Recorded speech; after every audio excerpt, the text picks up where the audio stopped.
want to drive that. I mean, that thing looks like it came from the future. It drives like it's like driving a Tesla, literally.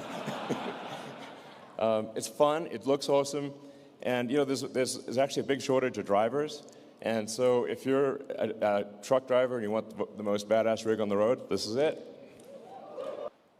As I said, it's as easy to drive as a Model 3. So it's with basically no training, you can drive this. You have to think bigger when you're driving it. But it's not hard to drive. It's really easy. And we put the seat in the center for max visibility, low floor. You can stand up in the cabin. Yeah, and that's actually like a really big deal. I mean, you're a tall guy, Elon. Like, you're able to stand up just fine. And nice thing is that if you're a truck driver and you're out during the day and it's cold, it's snowy, whatever, you can get in and this isn't a sleeper cab. This is a day cab. You can still stand up and you can shed your jacket, put it on the wall, all in the comfort. You can put your coveralls on while in the cab. So if you have to go do a dirty job, you can do that comfortably as opposed to being out in the elements. So that's that level of space is unheard of. And we were able to do that with some pretty innovative packaging. And on top of it, there's plenty of cargo storage, for drivers that need to bring any tools, other equipment along. And not to mention, we've got the plugins, the wireless charging, everything they need on the electronic side as well. Yep. Yeah, that's it. It's a beast. At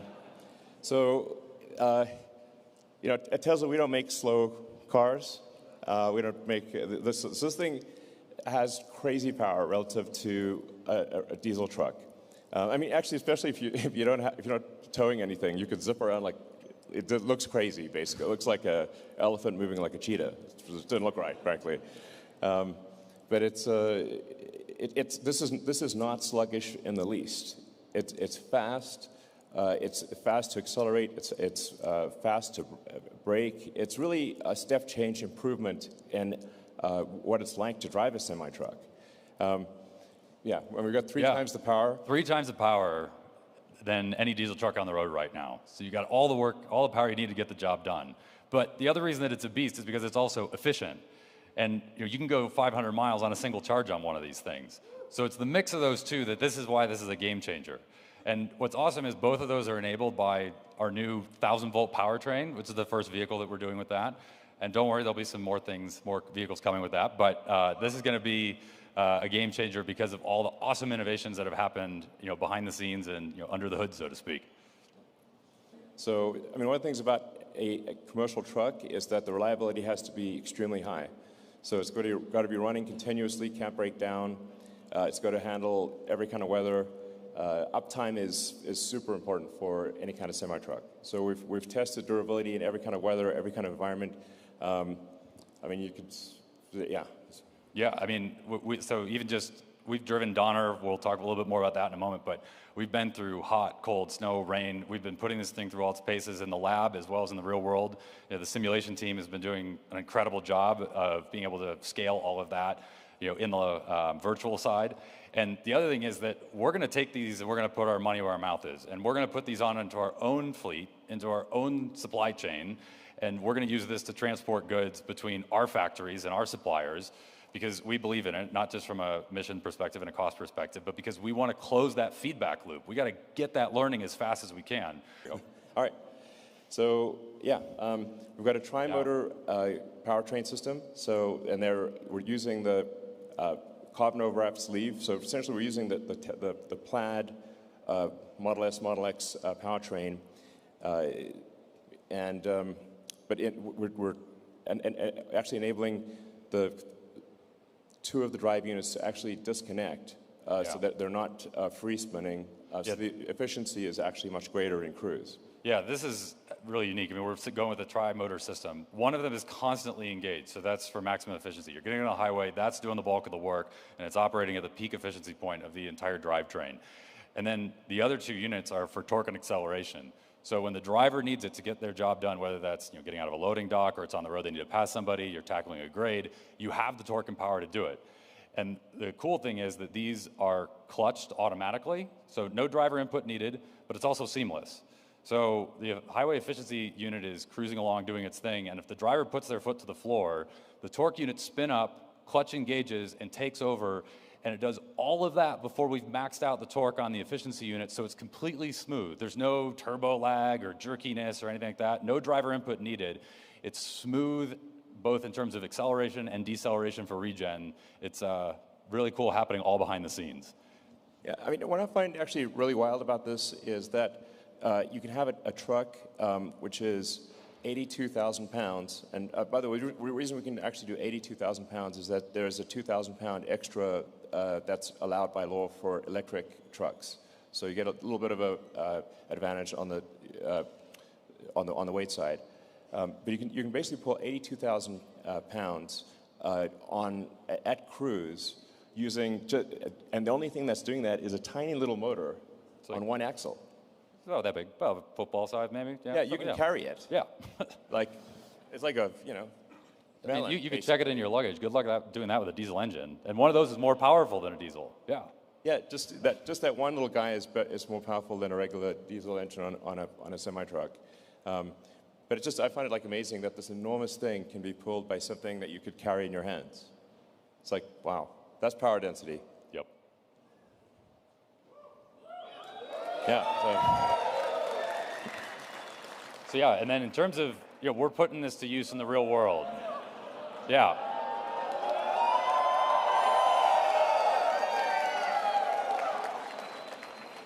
So that truck's clocking it at 82. That's weighing 82,000 pounds. And when you see that pass shot again, you'll notice that speedometer is climbing. We're going 6% and accelerating up that grade. This is where it comes in. Yeah, it's like driving a normal car, not like driving a truck. It's just that you're moving 82,000 pounds. Yeah. Yeah. So any highway grade you come across, you can tackle at speed. Yeah. There's no compromise. No slowdown. Nope. And the other beauty is that you've got all this power going up, but you also have it going down. And what that means is you've got regenerative braking. So rather than using a Jake brake or engine braking like a diesel truck does, where you have to worry about hitting your shifts. If you miss a gear, you're onto your brakes and potentially in a runaway situation. You don't have to worry about any of that. There's no shifting, no nothing. And so the regen recaptures all that energy as you're going down these grades. But on top of it, it also is a safer system for not just the driver, but everybody on the road, because there's no gear to miss. Yeah. I mean, it's worth reemphasizing that point. Because it's an electric drivetrain, when it goes downhill, or when you slow down, it recaptures the energy of motion or the energy of height. The potential and kinetic energy are largely recaptured, whereas for a diesel truck, that's not possible. You can't just create diesel, so you just end up heating brakes, and then your brakes overheat, and you can't use them, and then it's pretty dangerous because the brakes stop working. Yeah, that's why you have runaway truck ramps. Yeah. Yeah. And it's funny because, if for any of you that have ever driven I-80 and driven Donner, there's a mandatory brake check stop for trucks down by Emigrant Gap. We've done this, and it's really funny because we'll go over the grade, we'll come down, and we just kind of pull to the side, and we're like, well, there's nothing to check. We've never used the things, and we just keep driving. Yeah. Yeah. And we get to the bottom of the hill, we have cold brakes. Yeah. That's like mind-blowing in the trucking world. So it's like insane, basically.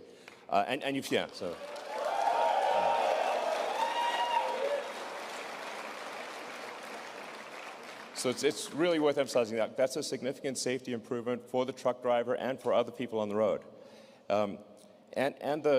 We also have excellent traction control because the precision of an electric motor is vastly better than a diesel engine. So we talk power. You want to talk efficiency? Yeah, absolutely. Some people out there say it can't be done. I don't know who might say that, but I've heard rumors. So we just did it. This is over Grapevine. This is with traffic. This is true 500 miles. We were loaded just under 82K. No special aero treatments. Yeah. Truck came off the line, shook it down, made it run. That's it. Yeah, there was like no fast moves here. Nope. So to be clear, it's not like, what tricks did they pull? There are actually a whole bunch of tricks we could have pulled and didn't. Like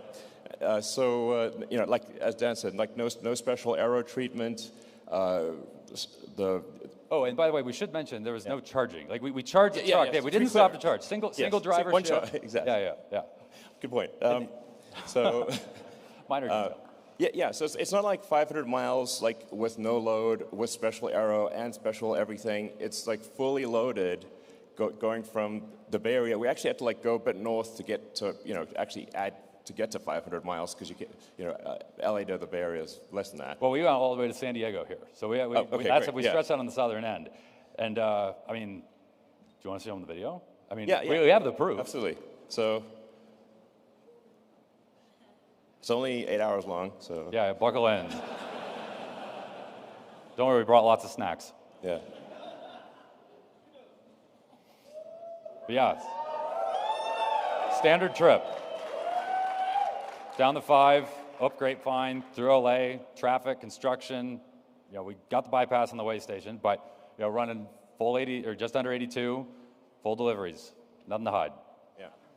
So. Yeah, real world. He did take one restroom break for. There is a required mandatory 30-minute break within the first 8 hours of operation. Okay. Took a small restroom break, but that was it. Yep. All right. So aerodynamic efficiency obviously matters a lot. And you can see it's shaped like a bullet. It's really aerodynamic, and that helps a lot. As we get less than 2 kilowatt hours. 2 kilowatt hours a mile. Yep. So and that's the name of the game is efficiency there. Yep. Yeah. So I've got efficiency in every aspect of the vehicle. I've got one-touch suspension dump, so it's very easy to attach to the trailer. It saves time and money. The fleet's more efficient, and the driver's home sooner. Yeah, I mean, really, we're trying to extend the idea of this efficiency from not just while you're on the road, but into the yard as well. That's before and after the truck has done its job on the road, because that means that drivers at the end of the day are spending less time at the yard, and they're getting home earlier. And it makes their lives easier.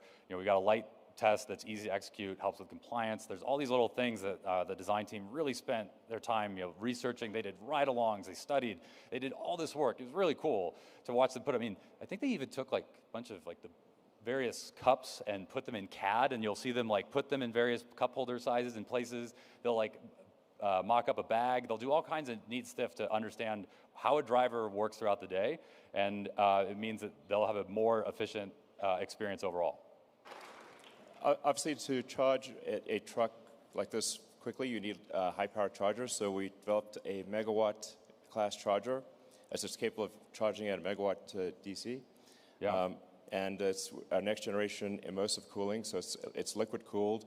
So you don't need like a gigantic elephant trunk of a cable. You can actually have a small cable, and that cable delivers a megawatt.